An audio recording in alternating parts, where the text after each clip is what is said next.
Faure Gnassingbé demande à ce qu'on puisse lui faire confiance une nouvelle fois.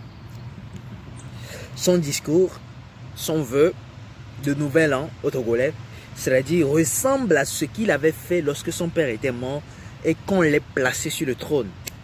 Il a dit plus jamais ça au Togo. Mais en fait, en réalité, il a fait pire que son père. Son père n'aurait pas fait souffrir les Togolais. Son père a une fois souffert. Et il ne tolérait pas jamais la vie chère au Togo. Faure Gnassingbé, lorsqu'il est venu, il a fait monter le prix du maïs jusqu'à 2000, 1500, 1000 francs au Togo. Ici, oui, la vie chère est montée jusqu'à ce niveau. Il a fait endetter le pays, mais sans des résultats concrets. Combien de fois les Togolais n'ont pas été trompés durant 4 mandats? 4 mandats présidentiels, 4 mandats législatifs. Combien de fois les Togolais n'ont pas été trompés? Les fraudes durant les élections, les mensonges, les projets qui sont arrivés. On n'a pas eu des résultats bien concrets. Les endettements du pays, dont on n'a pas eu des résultats positifs. Combien de fois? Et vous pensez que les Togolais vont vous faire assez confiance comme cela? C'est comme une jeune dame qui sort avec un mec ou qui est en relation avec un mec. À chaque temps, le mec le trompe, mais vous savez, les femmes sont toujours attirées par les mauvais gars, les menteurs. Et elle se dit, je vais lui donner une nouvelle fois confiance. Je vais lui donner une nouvelle chance. J'espère qu'il va changer. Il changera. Mais au fur et à mesure, elle commence à se rendre compte qu'en réalité, ce mec ne changera pas. Jusqu'à ce qu'elle soit fatiguée. Et quand elle décide qu'elle ne veut plus de cet homme maintenant se décide de changer. Et se dit, je changerai. Maintenant pour elle. Maintenant je serai là pour elle. Elle dit non, je ne veux plus. Je ne veux plus. Et quand une femme décide, après tant de déceptions, après tant de mensonges, de ne plus être avec un homme, c'est terminé. C'est terminé. Vous voyez?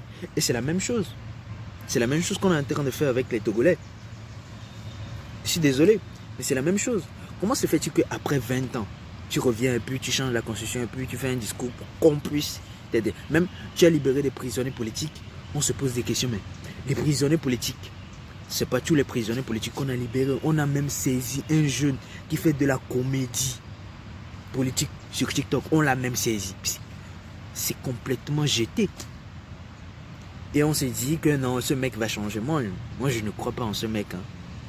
Pour ceux qui croient en ce monsieur, je suis désolé, c'est un président, mais moi, je ne crois pas en lui. Je ne crois pas en lui. Ceux qui sont encore naïfs, ils peuvent lui faire toujours confiance. Ils peuvent toujours croire qu'au Togo, il y aura de l'espoir. Les entrepreneurs qui veulent venir entreprendre, qui n'ont pas le temps, ni la liberté. On bloque les conteneurs.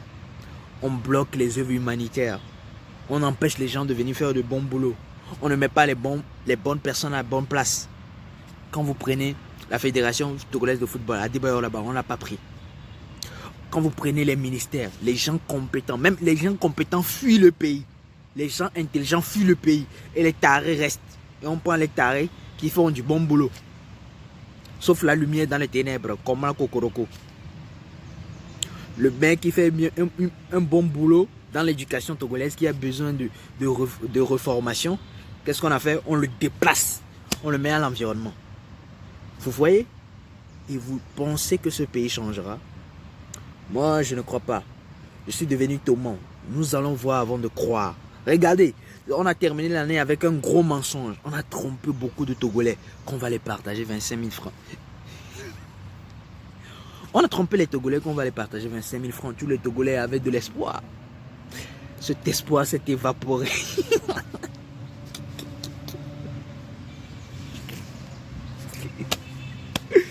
Cet espoir s'est évaporé. En fait, on les a traités de cons, d'idiots, de connards. Parce que tout le monde a commencé à parler de ces 25 000 francs. Comme vous voyez sur les réseaux sociaux, tous ceux qui ne sont pas intelligents pour comprendre que ces personnes, ce sont toujours des arnaqueurs.